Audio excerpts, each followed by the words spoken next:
Nous avons du pouvoir sur nos interprétations et donc sur nos émotions, nos sentiments et sur notre comportement. Lorsque je suis en face d'une personne qui me parle sans me regarder dans les yeux, j'ai tout à fait la possibilité de me dire « Est-ce que je suis sûre que cette personne est un hypocrite ou quelqu'un de pas franc? Est-ce que ça ne pourrait pas être autre chose ?» Et en interrogeant, en ouvrant ainsi le champ des interprétations, en ouvrant notre modèle du monde, nous avons la possibilité de modifier et de changer nos états internes, nos émotions et notre comportement. Alors ça, c'était la bonne nouvelle, la possibilité d'ouvrir nos interprétations et d'avoir du pouvoir sur nos émotions et nos comportements. La mauvaise nouvelle, c'est que je ne peux plus dire « il m'a mise en colère ». Lorsque les fondateurs de la PNL ont modélisé, observé toutes ces personnes qui communiquaient très bien, ils se sont aperçus de quelque chose. Tous ces gens qui communiquaient extrêmement bien avaient tendance à refléter subtilement la façon d'être, de se tenir, de parler de leur interlocuteur, et ça avait l'air de favoriser considérablement la communication. Ils ont appelé ça la synchronisation.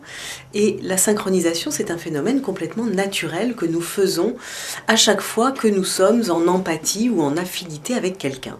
N'est-ce pas? Quand vous donnez à manger à un petit enfant, vous faites... Quand vous vous accroupissez pour être au même niveau qu'un enfant, c'est de la synchronisation.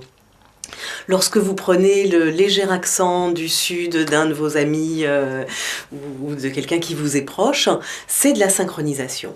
Donc en fait, il n'y a rien à faire dans toutes les situations où la communication se passe bien. À partir du moment où vous avez de la sympathie pour votre interlocuteur, vous allez naturellement vous synchroniser sur lui et cette personne se synchronisera aussi à son tour sur vous.